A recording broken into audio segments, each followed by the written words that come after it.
Here for the next 2 hours. First up there we had the Eagles and Take It to the Limit. Now my first guest today is Sandy Paull. Sandy's an author. Welcome, Sandy. Hi, how are you going? I'm good. And you? I'm very well. That's good. Now it seems a short time since we were talking about your previous book Clouds of Grey, which was your first. And now it's very exciting. You've got another book being released on Monday. That's right, I have. That's very exciting. Now what's it called? This one's called In the Dead of Night. So the title, did you have many titles that you thought of before you picked that one? Oh, yes, several. I had about 10 to choose from. Yes. I had originally called it A Night to Remember, but I just didn't think that kind of suited it very well. Right. So I did a bit of brainstorming with my editor, and we come up with In the Dead of Night, and I think that suits it very well. Yeah, it's good. I mean, it does sort of grab your attention. Yeah, that sounds good. Now, I saw on your blog this is the first novel that you actually wrote. That's correct. So, yes, your thoughts were going towards this when you first started writing. Yeah, well, this is when my husband said, well, you know, write something better then, you know. So at the time I was reading a lot of Mills and Boon, so this one's a bit different to Clouds of Grey. Right. So, yeah. Right. So you put this one aside for a while, and then went on to sort of seriously get into writing a book. Oh yeah. No, well, I probably had written about 50,000 words of this one. Yes. And then just left it there, and then went on to another one and another one and another one and so on. And then finally, after I released Clouds of Grey, I thought I'd go back to this one because that was my first. Yes. And I thought I'd get it off the computer. Yeah, get it off the computer. I'll just get rid of this. Get it published. And now, can you give us a little tempter of what we can expect in this book? What sort of storyline has it got? Okay, well, this one's got two main themes. It's romance and the family side, and then there's the solving a murder to avoid being killed. So the first part's about a lady called Courtney Cameron. She wants to replace a child she lost when her husband died, and that's when she meets the main man in the story, Damien Lincoln, and he's a very challenging individual and has a few issues of his own to deal with that Courtney is, of course, not aware of. Right. And they have a very confrontational relationship until everything gets sorted out. Right, all the little bits in between the lines there as well. Yes, yes. And then the second part concerns her late husband. His death was made out to be an accident, but Courtney soon realises that when she happens to meet a contract killer in her house, he tells her that he intends to find what he's looking for, and she of course has no idea what he's talking about. But she happens to foil the attempt on her life, which is good for her, and she enlists the help of Damien Lincoln. Hero. Yes, hero, yes. And of course together they learn that her husband was in fact murdered. Right. And in the hopes of destroying evidence for company fraud. Right. And so, of course, you know, they have to try and survive the killer. Yeah, great. Oh, that's exciting. Did you change it much from the original manuscript? Did you change it when you got back into it? Well, it was originally just romance. Yes. And you spiced it up a bit. Yeah, I thought, no, you know, I'm more of a bit of thriller, suspense and thriller kind of person. So that's why I added the extra. The fight scenes and the suspense, and of course, you know, Mills and Boon don't have fight scenes. No, you can't do that, can you? Not fisticuffs. No. When you're writing a sort of a thriller, do you find that you get sort of excited as you getting into that part of the storyline that you're writing? Oh yeah, it's very hard when you're interrupted at home and you have to start cooking the dinner or putting the washing out. You know? Damn cheek. Because you're still in the mode of, you know, I'm punching this guy or whatever, running away from someone, and you've got to put the washing out. So. Yes. Oh, talk about multitasking. That really is.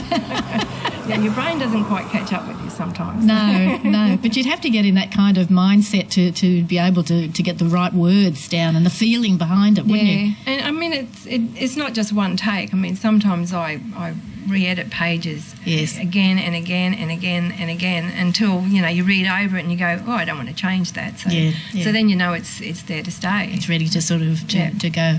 Yeah. Right, let's have a little song here, and we'll come back and talk a bit more to Sandy. What do you got? Paul Simon.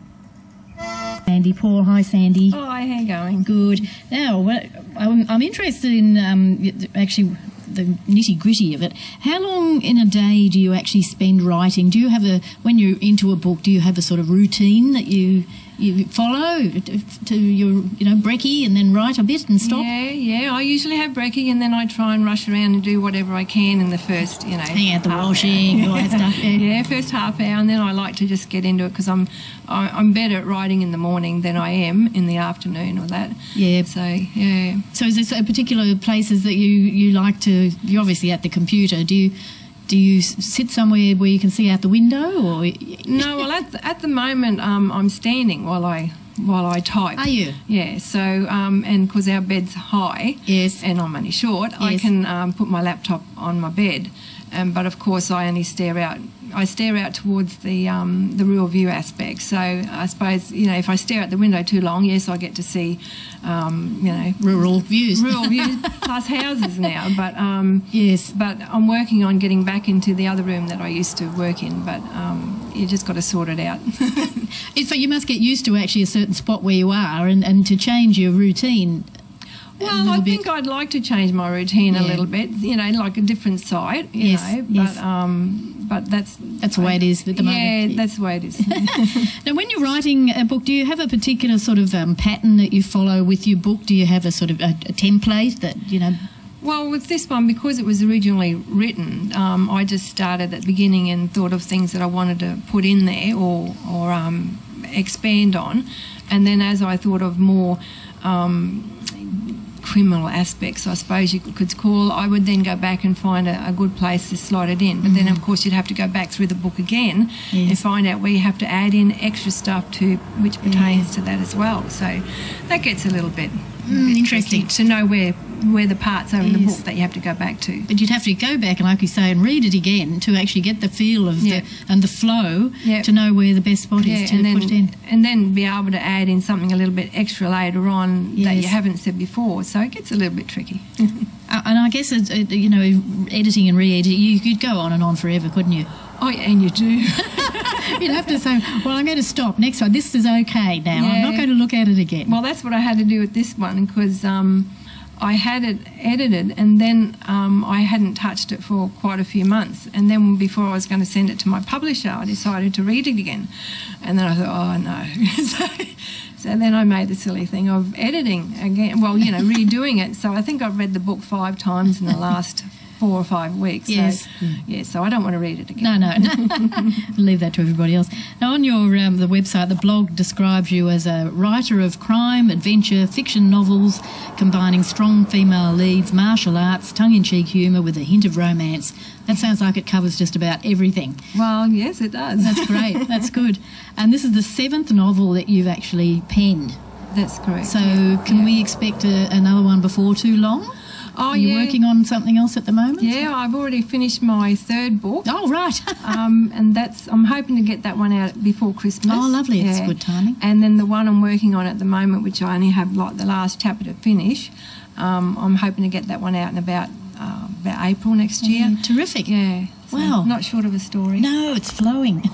Well, thanks very much for coming in and talking to us today, Sandy. Thanks for having me. And I wish you all the best with the release of your book. Thank you very much. Keep on smiling, and it's really exciting. Thank you. Come and talk to us again for the next one. I will. Bye.